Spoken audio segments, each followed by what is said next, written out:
যখন জাহান্নামের ভিতরে থাকিয়া চিৎকার দিয়া বলবে গরম, তখন তাদেরকে এমন ঠান্ডা দিয়া দেওয়া হবে, ওই ঠান্ডা লাগার পর বলবে ঠান্ডা দাও।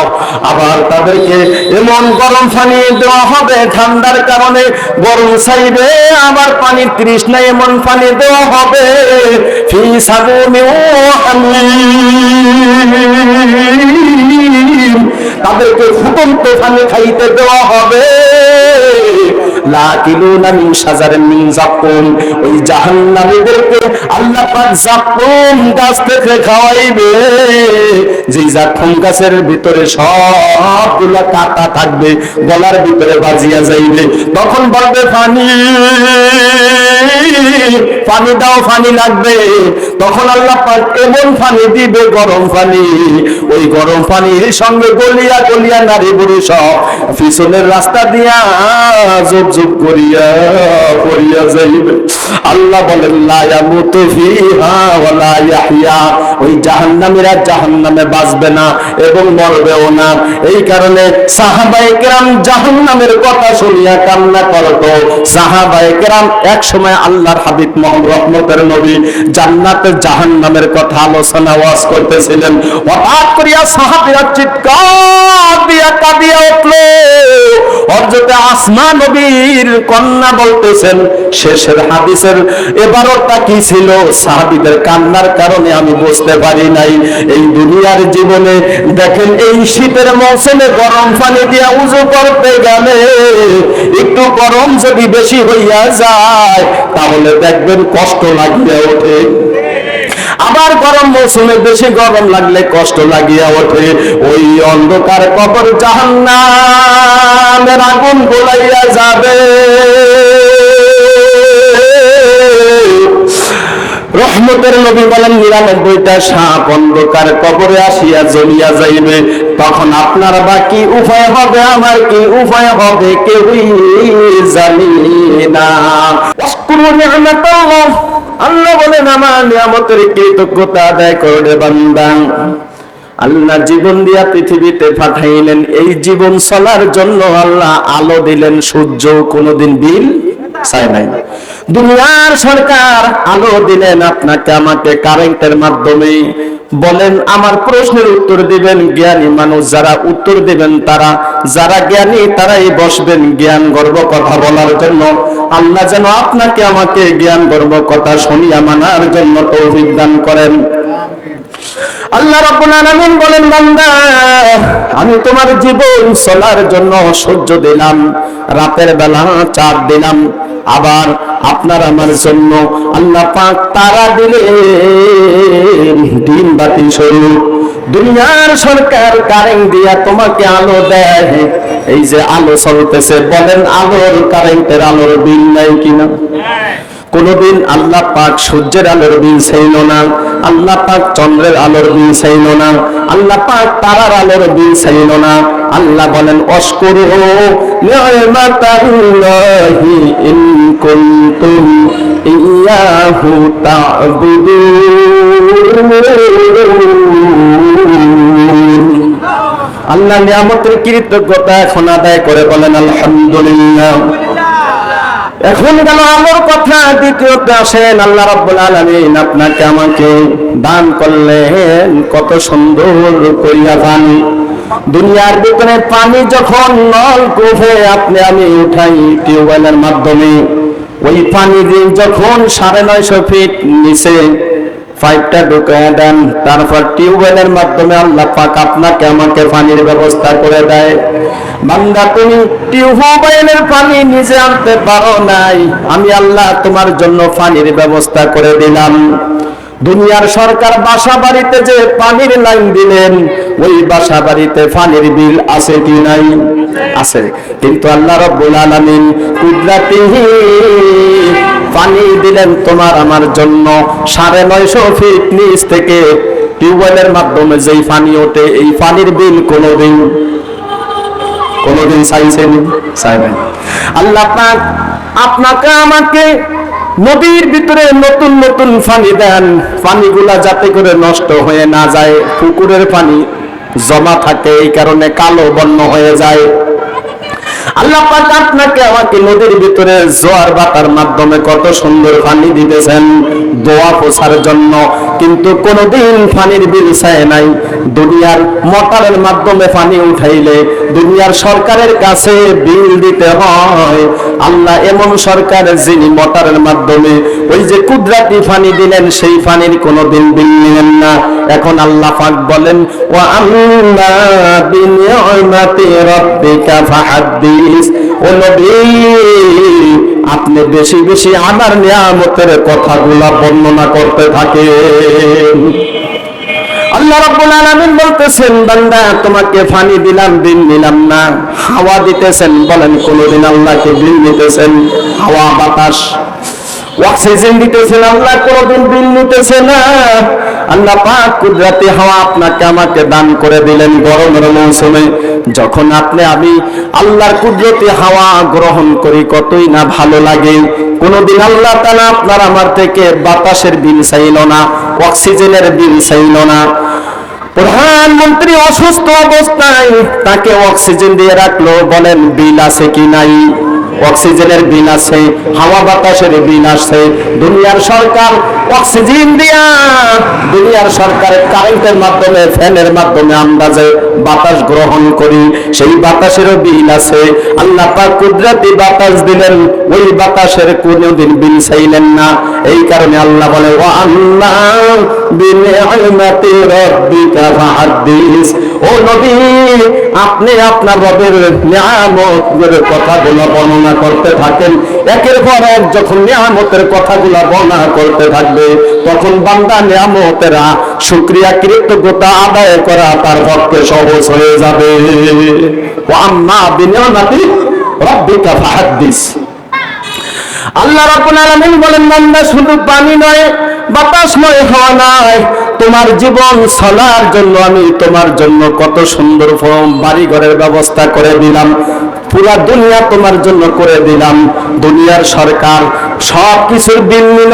যদি দুনিয়ার সরকারের কথা না মানিয়া এক মাসের বিল আর এক মাসের ভিতরে দাও, তাহলে দেখবেন বিলের কাগজের ভিতরে জরিমানা আছে কিনা।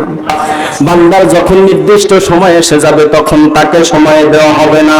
তখন সে আল্লাহর কাছে বলল, আল্লাহ আপনি আমাকে আরো সময় দিতেন, ফাআসাদাকা, আমি সদকা দিতাম, ওয়া আকুন মিনাস সালিহিন, আমি নেক কাজ করিয়া নেক কাজের অন্তর্ভুক্ত হয়ে যেতাম। আল্লাহ বললেন, না না, যখন মৃত্যুর সময় হয়ে যাবে তখন তোমাকে আর কোনো সময় দেওয়া হবে না।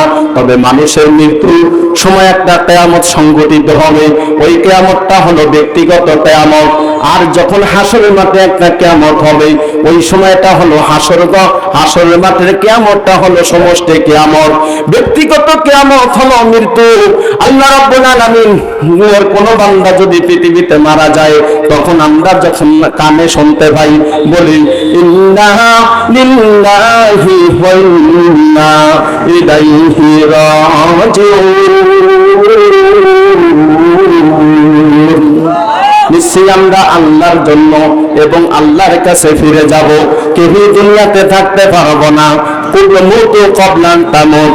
মরার আগে একবার মরার দান করিয়া দেখেন, এই দুনিয়াতে কি আছে আপনার আমার কিছুই থাকবে না। নিঃশ্বাসের বিশ্বাস নাই। যুবক ভাইরা, তোমরা যারা গাড়ি চালাও, তোমাদের কাছে আমি একটা আকুল আবেদন করতে চাই। ভাইরে, কয়েকদিন আগে এই যে রাতের বেলা লঞ্চে অ্যাক্সিডেন্ট হইয়া কতগুলা মানুষ মারা গেল, আহত হইয়া গেল। তোমরা যে গাড়ি চালাও হওয়ার উপরে, তোমাদেরকে আল্লাহ পাক বাঁচায় রাখছে। কেউ ভাবে নাই লঞ্চে অ্যাক্সিডেন্ট হইয়া যে মানুষ মারা যাবে।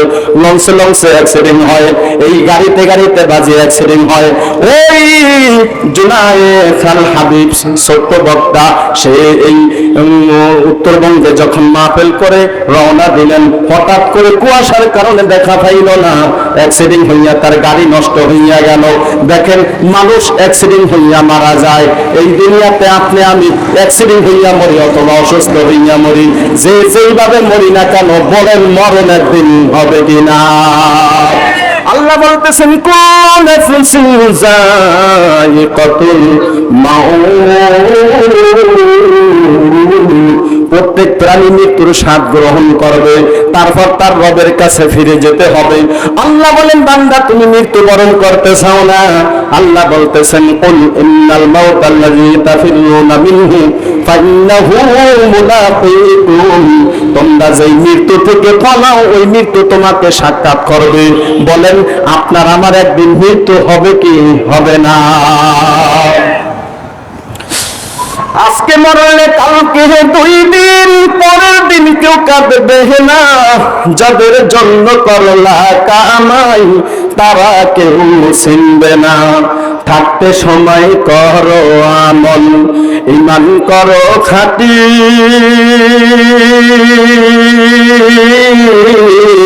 শেষ ঠিকানা তোমার আমার 3.5 হাত মাটি।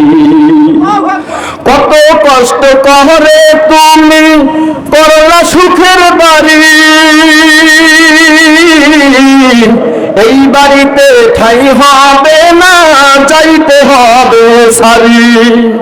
মোহমায়ায় পরে তুমি রবকে ভুলে যাইও না, পাপ পুণ্যের হিসাব নিবেন একদিন মালিক রব্বানা। বলেন তিনি কে? আবার বলেন, আবার বলেন।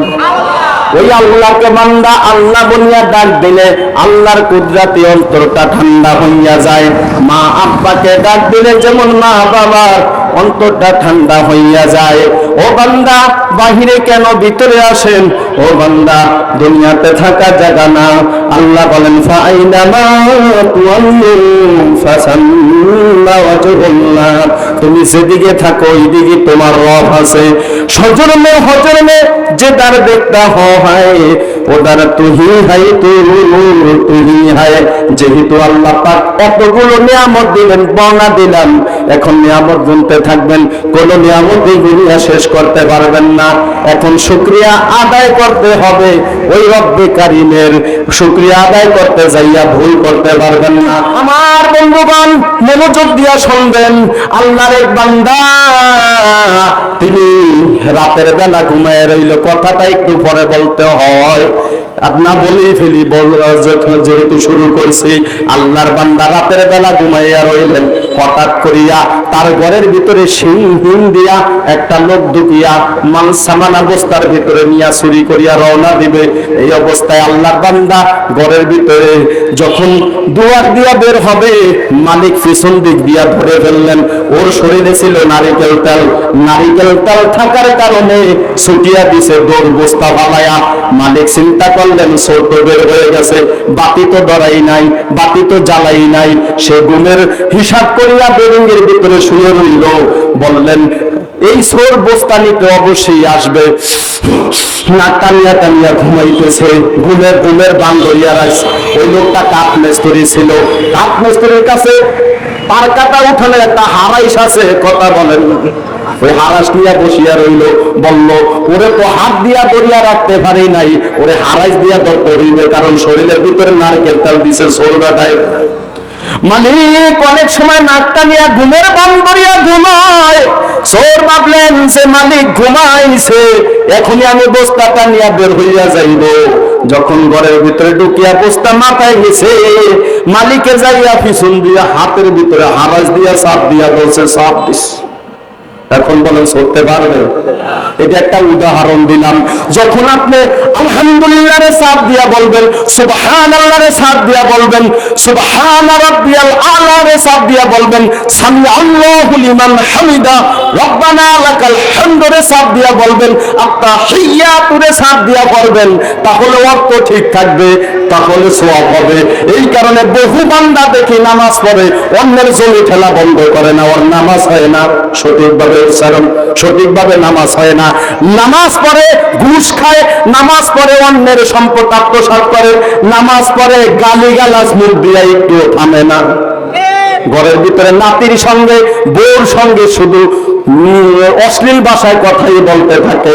আল্লাহ বলেন ইন্না সলাতা তানহা আনিল ফাহশাই ওয়াল মুনকার ওয়া লাযিকরুল্লাহি আকবার ওয়াল্লাহু ইয়ালামু মা তাসনাউন।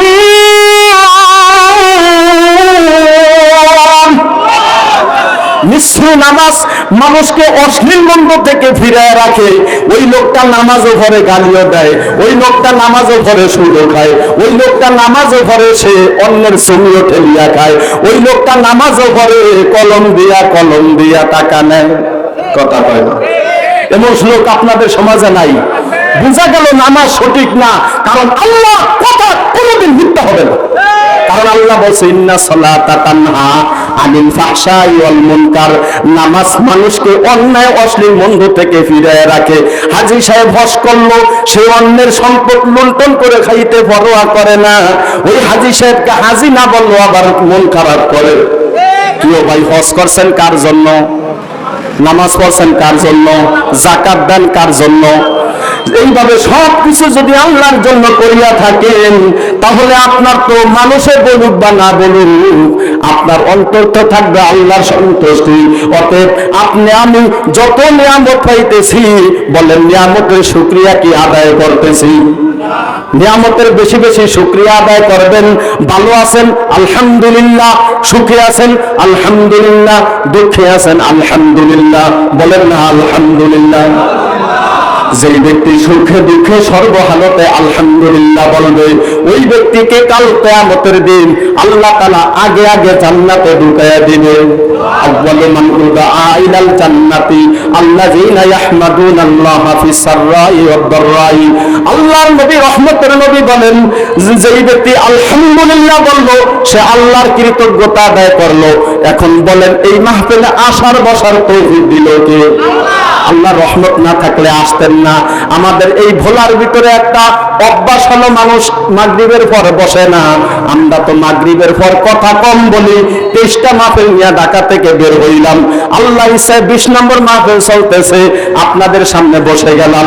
এই ডিসেম্বর মাসে 23টা মাহফিল নিয়ে বের হইলাম, আল্লাহর ইচ্ছায় কথা বলতেছি। যদি মনে করেন আমল করার মতো কিছু আছে, তাহলে একটা আমল করেন, আলহামদুলিল্লাহরে সাফ দিয়া পড়বেন, রাজি আছেন? বেশি বেশি আলহামদুলিল্লাহ পড়বেন, রাজি আছেন? সুবহানাল্লাহরে সাফ দিয়া পড়বেন, রাজি আছেন? সুবহান রাব্বিয়াল আ'লা রে সাফ দিয়া পড়বেন, রাজি আছেন? অসন্তুষ্ট হইবেন নাকি? বলেন, আপনি আমি সহিশুদ্ধভাবে মাদ্রাসায় যায় এখন করা সম্ভব? কোনো মতে সম্ভব না। অতএব মাহফিলে কিছু আলোচনা করতে হয় যেগুলা আল্লাহর বান্দা নবীর উম্মতের উপকার হয়। আল্লাহ যেন আমাকে এবং আপনাকে সহিশুদ্ধভাবে পরে আমল করার তৌফিক দান করে, আমিন বলবেন সবাই। মৃত্যু যে হবে, মৃত্যুর সাকরাতুল মাউত, এটা হলো সত্য। এই সত্যের ভিতরে কোনো মিথ্যার অবকাশ নাই। আর হাসরের মাঠে একটা কিয়ামত, হাসর ময়দানকার অনুষ্ঠান হয়ে যাবে। ওই হাসরের মাঠের কিয়ামত হওয়ার আগে কিছু ঘটনা দুনিয়াতে ঘটবে। এই ঘটনার 10টি আলামত রহমতের নবী বর্ণনা করে গেলেন। এই পৃথিবীর ভিতরে ইয়ামেন থেকে আগুন আগমন করবে, এই পৃথিবীর ভিতরে দাজ্জাল ইয়াজুজ মাজুজ আগমন করবে, এই পৃথিবীর ভিতরে ঈসা নবী আগমন করবে, এই পৃথিবীর ভিতরে দাব্বাতুল আরদ, জমিন থেকে বিশাল বড় জন্তু বের হইয়া যাইবে। ওই জন্তুটা বের হইয়া ওই সমস্ত মানুষদেরকে জাহান্নামের আগুনে দিয়া দিবে, যারা দুনিয়াতে অযথা ছবি উঠাইছিল। আমরা হজ করার জন্য ছবি করি প্রয়োজনে, জমি দলিল করার জন্য ছবি করি প্রয়োজনে, ছবি তুলি, ছবি করি মানে ছবি তুলি। আমরা এইভাবে জমি দলিল করার জন্য ছবি তুলি প্রয়োজনে, হজ করার জন্য ছবি তুলি প্রয়োজনে। আপনার প্রয়োজন ছাড়া যদি কেউ ছবি তোলে, তাহলে ওই লোকটাকে দাব্বাতুল আরদ, পৃথিবীর মধ্য থেকে উঠিয়া তাকে জাহান্নামের আগুনে ফালাইয়া দিবে। এই পৃথিবীর ভিতরে বিশাল বড় ভূমিকম্প হবে 3টা। জোরে বলেন কয়টা? কিছুদিন আগে ঢাকাতে একটা ভূমিকম্প হইল। ওই ভূমিকম্পের কারণে উপর থেকে বিল্ডিং ভাঙ্গিয়া কয়েকজন মানুষ মারা গেল। আমি বসুন্ধরা মাদ্রাসায় দাওরায়ে হাদিস করলাম। ওই মাদ্রাসার মসজিদের বিশাল বড় গম্বুজ আছে, ওই গম্বুজটা ভূমিকম্পের কারণে ভাঙ্গিয়া পাশের বিল্ডিং এর সঙ্গে বাজিয়া রইল। কোটি কোটি টাকা ব্যয় করিয়া বিশাল বড় গম্বুজ বানাইলো, যেই গম্বুজের কারণে উড়োজাহাজ করতেও সমস্যা হয়। ওই গম্বুজ ভাঙ্গিয়া গেল ভূমিকম্পের কারণে। আল্লাহ রাব্বুল আলামিন এই পৃথিবীর ভিতরে ভিতরে একদিন সব কিছু ধ্বংস করিয়া দিয়া এই বান্দাকে পৃথিবী থেকে নিয়ে যাইবে। ওই সময় একদিন না একদিন হবে, আমরা বলি কাল কিয়ামতের দিন। ওই কাল কিয়ামতের দিন আসার আগে পৃথিবীতে নাচ গাছ করনেওয়ালা লোক বেড়ে যাবে, এই পৃথিবীর ভিতরে মদ খানেওয়ালা লোক বেড়ে যাবে, এই পৃথিবীর ভিতরে জিনা করনেওয়ালা লোক বেড়ে যাবে। ওই সাইফ নামে একটা ছেলে, সে ফিটা বিক্রি করে হার নাচে, আর শত শত যুবকেরা দেখিয়া আনন্দ ভোগ করে। তুরস্কের ভিতরে একটা ভূমিকম্প হইল, ওই ভূমিকম্পের আগে একটা লোক আইসক্রিম বিক্রি করতে নাচিয়া নাচিয়া, সে যখন আইসক্রিম কিনতে যাইত তখনই একটা নাচ ডান্স দেখায় দিত। আল্লাহর কি রহমত নাজিল হইল, বিশাল বড় একটা ভূমিকম্প হইল। ওই ভূমিকম্পের কারণে তুরস্কের 5 তলা বিল্ডিং এর মালিক ডাক দিয়া বলতেছে, আমি কিছুক্ষণ আগে 5 তলা বিল্ডিং এর মালিক ছিলাম, আল্লাহর গজব যে ভূমিকম্প হইল, এই ভূমিকম্পের কারণে পুরা বিল্ডিং মাটিতে বসে গেল। এখন আমি 5টা রুটির মালিক নয়। ওই হাসরের ময়দান কায়েম হয়ে যাবে একদিন। মানুষ পৃথিবীর ভিতরে একটা হাওয়া বের হবে, ওই হাওয়াটা যখন ঈমানদারের শরীরে লাগবে সব ঈমানদার ইন্তেকাল হয়ে যাবে। স্বয়ং জিবরাইল ইসরাফিল আলাইহিস সালাম ইন্তেকাল হয়ে যাবে। আল্লাহ রাব্বুল আলামিনের নবী বলেন, লা তাকুমুস সাআ হাত্তা ইয়াকুলু আল্লাহ আল্লাহ। পৃথিবীর ভিতরে আল্লাহ আল্লাহ বলনেওয়ালা মানুষ যতদিন বেঁচে থাকবে ততদিন পর্যন্ত কিয়ামত হবে না। যখন আল্লাহওয়ালা মানুষ কমিয়া যাইবে, আল্লাহ বলনেওয়ালা লোকই পাওয়া যাইবে না, তখন আল্লাহ তাআলা ইসরাফিলকে বলবেন, আমার লোক নাই, এখন তুমি সিংহায় ফু দিয়া দাও। যখন সিংহায় ফু দিয়া দিবে, ওয়ানুফিখা ফিস-সূর,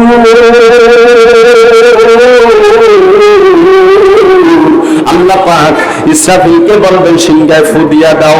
ইসরাফিল যখন সিংহায় ফু দিয়া দিবে, বিশাল বড় বড় বিল্ডিং গুলো এইভাবে তুলার মতো উঠতে থাকবে, পাহাড় গুলা উঠতে থাকবে, গাছপালা উঠতে থাকবে, সবকিছু জমিনের ভিতরে ধসে যাবে। এর আগে 3টা ভূমিকম্প হবে, পূর্ব দিকে একটা ভূমিকম্প হবে, সব জমিনের ভিতরে ঢুকে যাইবে। পশ্চিমে একটা ভূমিকম্প হইবে, সব জমিনের ভিতরে ঢুকিয়া যাইবে। পৃথিবীর মাঝখানে একটা ভূমিকম্প হইবে, সব জমিনের ভিতরে ঢুকিয়া যাইবে। আল্লাহ পাক ইসরাফিলকে যখন ফু দিতে বলবে, সব কিছু উড়িয়া এক পর্যায়ে জমিনের নিচে ঢুকিয়া যাইবে। ইসরাফিল স্বয়ং নিজেও মৃত্যুবরণ করবে, পৃথিবীটা পুরা খালি হইয়া যাইবে। এই পৃথিবীর ভিতরে আল্লাহ রাব্বুল আলামিন হাসরের ময়দান কায়েম করিয়া দিবে। ওই হাসরের ময়দানের ভিতরে মানুষ আদম নবী থেকে মুহাম্মদ সাল্লাল্লাহু আলাইহি ওয়াসাল্লামের আনেওয়ালা উম্মত সবাই উপস্থিত হবে। দ্বিতীয় ফু দেওয়ার পর আল্লাহ বলতেছেন, ইযা জুলজিলাতিল আরদু জিলজালাহা, যখন পৃথিবী ভীষণভাবে প্রকম্পিত হবে, ওয়া আখরাজাতিল আরদু আসকালাহা, পৃথিবী তার ভার বাহির করিয়া দিবে। ওয়া ক্বালাল ইনসানু মা লাহা, মানুষ বলবেন কি হইল রে? ইয়াউমা ইযিন তুহাদ্দিসু আখবারাহা, সেদিন জমিন তার নিজের খবর বলিয়া দিবে। এই যে জমিনের ভিতরে আপনি আমি বসিয়া আল্লাহর কোরআনের পক্ষে সময় দেই, এই খবরটা জমিনে বর্ণনা করিয়া দিবে। কার কাছে? জোরে বলেন কার কাছে? যেই যুবক যৌবন অবস্থায় ইবাদত বন্দেগী করত, ওই যুবক আল্লাহর আরশের নিচে হাসরের মাঠে ছায়া পাবে।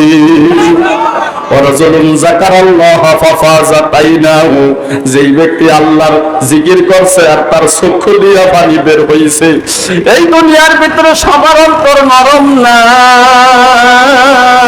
কিছু মানুষ আছে আল্লাহর কথা শুনলে চোখে পানি আসিয়া যায়, কথা কর। কিছু মানুষ আছে কবরের কথা শুনলে চোখে পানি আসিয়া যায়। কিছু মানুষ আছে জাহান্নামের কথা শুনলে চোখে পানি আসিয়া যায়। দেখেন, মেজের কাটির ভিতরে বারো থাকলে যদি মেজের বুকের ভিতরে গসা মারেন, তাহলে দেখবেন আগুন ধরিয়া ওঠে। শরাবে মোহাব্বত পেলা দে খোদায়া, তো দরিয়ায় রহমত বাহা দে খোদায়া। আসলে মাঠে মানুষ 3 দলে বিভক্ত হয়ে যাবে। ডান দিকের দল জান্নাতি, সামনে যারা থাকবে তারাও জান্নাতি, আর যারা বাম দিকে থাকবে তারা হবে জাহান্নামী। তাদেরকে খাওয়ানো হবে জাকুম, তাদেরকে দেওয়া হবে গরম পানি। ওই জাহান্নামীরা যখন জাহান্নামের ভিতরে থাকিয়া চিৎকার দিয়া বলবে গরম,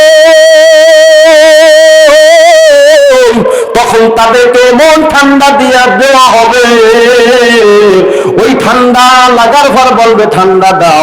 আবার তাদেরকে এমন গরম পানি দেওয়া হবে, ঠান্ডার কারণে গরম চাইবে, আবার পানির তৃষ্ণায় এমন পানি দেওয়া হবে, ফি সাবুমি ওয়া হামীম,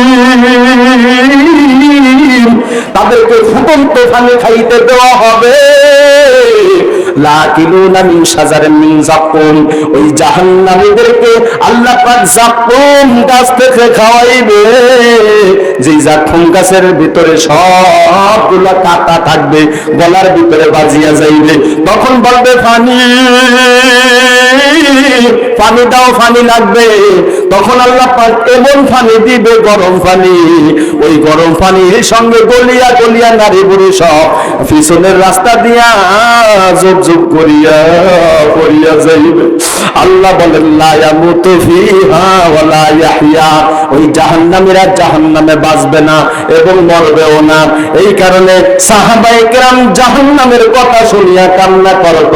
সাহাবায়ে কেরাম এক সময় আল্লাহর হাবিব মুহাম্মদ রহমতের নবী জান্নাতের জাহান্নামের কথা আলোচনা ওয়াজ করতেছিলেন। হঠাৎ করিয়া সাহাবীরা চিৎকার দিয়া কাঁদিয়া উঠল। হযরতে আসমা নবীর কন্যা বলতেছেন, শেষের হাদিসের এবারটা কি ছিল, সাহাবীদের কান্নার কারণে আমি বুঝতে পারি নাই। এই দুনিয়ার জীবনে দেখেন, এই শীতের মৌসুমে গরম পানি দিয়া উযু করতে গেলে একটু গরম যদি বেশি হইয়া যায় তাহলে দেখবেন কষ্ট লাগিয়া ওঠে। আবার গরম মৌসুমে বেশি গরম লাগলে কষ্ট লাগিয়া ওঠে। ওই অন্ধকার কবর জাহান্নামের আগুন গোলাইয়া যাবে। রহমতের নবী বলেন 99টা সাপ অন্ধকার কবরে আসিয়া জ্বলিয়া যাইবে।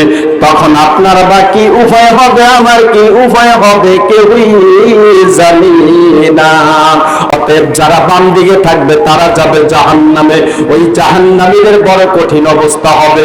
ইয়াউমাইজি ইয়াসদুরুন নাসু আশতাতান, মানুষকে দলে দলে হাসরের মাঠে উঠানো হবে। দেখেন, দুনিয়ায় রিস্কাওয়ালার সঙ্গে মিল আছে, দুনিয়ার ভিতরে ব্যবসায়ীর সঙ্গে আন্তরিকতা আছে, নামাজের সঙ্গে আন্তরিক, তাবলিগওয়ালার সঙ্গে আন্তরিক আছে। দুনিয়ায় দেখা গেছে একজন ড্রাইভার আরেকটা গাড়ি দিয়া গেলে কোনো ভাড়া নেয় না, কথা বলেন। অতএব আল্লাহ রাব্বুল আলামিন বলেন, দুনিয়ায় যদি ভাগ হইতে পারে আমি হাসরের মাঠে নেককারদেরকে ভাগ করে উঠাইব, বদকারদেরকে ভাগ করে উঠাইব। অন্তাহাসিল ইয়াউমা আইয়ুহাল মুজরিমুন,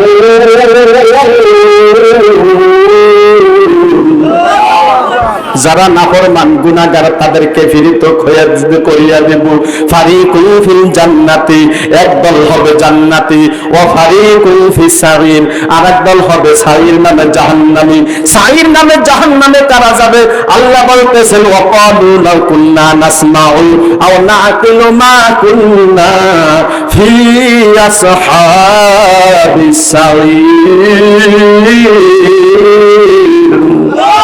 যারা নবী জমানায় যারা নবীর কথা শুনে নাই, এখন বর্তমান যারা জমানায় যারা আলেম, যারা ভালো মানুষের কথা শুনে না, বুঝতেও চেষ্টা করে না, তারা বলবে লাউ কুননা নাসমাউ, যদি আমি উলামায়ে কেরামের কথা শুনতাম, আও নাআকিলু, যদি আমি বিবেক খাটাইতাম, মা কুননা ফি আসহাবিস সাইর, তাহলে আমি জাহান্নামের অধিবাসী হইতাম না, সাইর নামে জাহান্নামের অধিবাসী হইতাম না। জাহান্নামের স্তর হলো 7টি আর জান্নাতের স্তর হলো 8টি। আল্লাহ যেন জাহান্নাম থেকে বাঁচাইয়া দেয়, আল্লাহ যেন জান্নাতের ফয়সালা করিয়া দেয়। ও মুরব্বি বাবাজি, দাড়ি ফেকে গেল, এখনো কবরের কথা স্মরণ করেন না, ওই জাহান্নামের চিন্তা করেন না। ওই কবরে এখন মরে গেলে বিছনা দেওয়া হবে না, কথা বলবেন ঠিক না? অতএব কবরের কথা স্মরণ করিয়া জাহান্নামের কথা স্মরণ করিয়া অন্তরকে নরম করিয়া দেন আর নেক আমল বাড়াইয়া দেন। আল্লাহ বলেন লিউরাউ আমালাহুম, মানুষকে আমি দলে দলে বিভক্ত করব কেন? তাদেরকে তাদের আমল দেখানোর জন্য। কে নেক আমল করলা, কে বদ আমল করলা, কে গাড়ি চালাইছো কিন্তু নামাজ পড়ো নাই, কে দোকান চালাইছো নামাজ পড়ো নাই, তাও দেখতে পাইবা। কে গাড়িও চালাইছো, দোকানও চালাইছো, নামাজও পড়ছো, সেই আমল দেখতে পাইবা। কে সালাম দিছো, সালামের আমল দেখতে পাইবা। কে নেক আমল করছো, দান সদকা করছো, সেই আমলও দেখতে পাইবা। লিউরাউ আমালাহুম, আল্লাহ বলেন তোমাদেরকে তোমাদের আমল দেখাইয়া দেওয়া হইবে। কতটুকু পরিমাণ আমল দেখানো হইবে? ফালাই আমাল মিসকাল যাররাতিন খায়রান ইয়ারা, যেই ব্যক্তি যাররা পরিমাণ নেক আমল করবে তাও তাকে দেখাইয়া দেওয়া হইবে। ওয়ালাই আমাল মিসকাল যাররাতিন শাররান ইয়ারা, যেই ব্যক্তি যাররা পরিমাণ গুনার কাজ করবে তাও দেখাইয়া দেওয়া হইবে। এই আমল কোন জায়গায় লাগবে? হাসরের ময়দানে সন্তান একজন ভাই তার ভাইয়ের কাছে যাইয়া বলবে, ভাইয়া একটা আমল দাও, তাহলে নে মিজানের পাল্লায় আমল বার হইলে আমি জান্নাতি হয়ে যাব। বলবেন আমি তোমাকে চিনি না। তখন মার কাছে যাইয়া বলবে, মা আমাকে একটা আমল দেন। মা বলবে আমি তোমাকে চিনি না। আব্বার কাছে যে বলবে, আব্বা আমাকে একটা আমল দেন। আব্বা বলবে আমি তোমাকে চিনি না। তখন যাইয়া সে তার স্ত্রীকে বলবে, বিবি তোমার জন্য কামাই করতে যাইয়া ইবাদত আমল কম করছি, তুমি আমাকে একটা নেকি দাও। বলবে আমি তোমাকে চিনি না। সন্তানের জন্য কাছে যাইয়া বলবে, সন্তান আমাকে একটা আমল দাও। তখন সন্তান বলবে আমি আপনাকে চিনি না। বলেন ওই সময় নেক আমল দরকার আছে কি নাই? কে কে নেক আমল বাড়ায় দিবেন? লিল্লাহে তাকবীর। আল্লাহ যারা হাত উঠাইছে, হাত দিয়া কাবা শরীফ ধরার তৌফিক দিয়েন। আল্লাহ যারা মুখ দিয়া আমিন বলছেন, এই মুখ দিয়া হাজরে আসওয়াদ কালো পাথর সুমা দেওয়ার সুযোগ করে দিয়েন। জোরে বলেন আল্লাহুম্মা আমিন। রব্বানা ইয়া রব্বানা ইয়া রব্বানা যালামনা যালামনা যালামনা। সামনে নিয়ে আমি গুনাহগার কিছু কথা বললাম, আল্লাহ তুমি আমাকে মাফ করিয়া দাও। আল্লাহ এই মাহফিল সাজাইতে যায় যারা কষ্ট করলেন তাদেরকে মাফ করে দাও। যারা টাকা দিলেন আল্লাহ তাদেরকে মাফ করে দাও। ইমাম সাহেবকে মাফ করিয়া দাও। আল্লাহ মাহফিল কমিটিকে মাফ করে দাও। আল্লাহ যারা স্মরণ দিল যুবক মুরব্বী বাবাজি যে যেইভাবে কষ্ট করলো, আল্লাহ প্রত্যেকের কষ্ট কবুল করে নাও। আল্লাহ এই মাহফিল নাজাতের জন্য কবুল করো। ভরপুর শ্রোতার ফয়সালা করিয়া দাও। রব্বে কারীম আলী মোশাররফ বিন আলী এই ডিসেম্বর মাসে 23টি মাহফিল নিয়ে ঢাকা থেকে বের হইলাম। গো আল্লাহ তুমি আমাকে বিপদ দিও না, অ্যাক্সিডেন্ট দিয়া মারিও না, প্যারালাইসিস দিয়া ঘরে বসাইও না। আল্লাহ তুমি সুস্থ শরীর নিয়ে তোমার দিনের দাওয়াত দেওয়ার তৌফিক দান করে দাও। আল্লাহ সহিবতে চলার তৌফিক দিয়ে দাও। আল্লাহ মেহেরবানি করে এই মাহফিল কাল কিয়ামতের দিন নাজাতের উসিলা করে দাও। কর কবুল কো সবই তোমারানিন হো নাজাত হামারে লিয়ে ইয়াউমুল আকিম। ইয়া আল্লাহ এই মাহফিলে যারা উপস্থিত হইল রে মালিক, প্রত্যেককে তুমি নেক হায়াত দিয়া দাও। আল্লাহ প্রত্যেককে তুমি বাইতুল্লাহ শরীফ জিয়ারত করার তৌফিক দিয়া দাও। হুজুরে পাক সাল্লাল্লাহু আলাইহি রওজার সামনে দাঁড়ায়া চোখের পানি ফেলায়া সালাম দেওয়ার তৌফিক দিয়া দিও। আল্লাহ হুজুরে পাক সাল্লাল্লাহু আলাইহি রওজার সামনে দাঁড়ায়া সালাম দিয়া চোখের পানি ফেলায়া দোয়া করার তৌফিক দিও। মনে হে বড় আশা ছিল যাব মাদিনায়, আল্লাহুম্মা রযুকনি শাহাদাতান ফি সাবিলিক ওয়াজআল মাউতি বিবালাদি রাসূলিক। সুবহানা রাব্বিকা রাব্বিল ইজ্জাতি আম্মা ইয়াসিফুন ওয়া সালামুন আলাল মুরসালিন ওয়ালহামদুলিল্লাহি রাব্বিল আলামিন। আসসালামু আলাইকুম ওয়া রাহমাতুল্লাহি ওয়া বারাকাতুহু।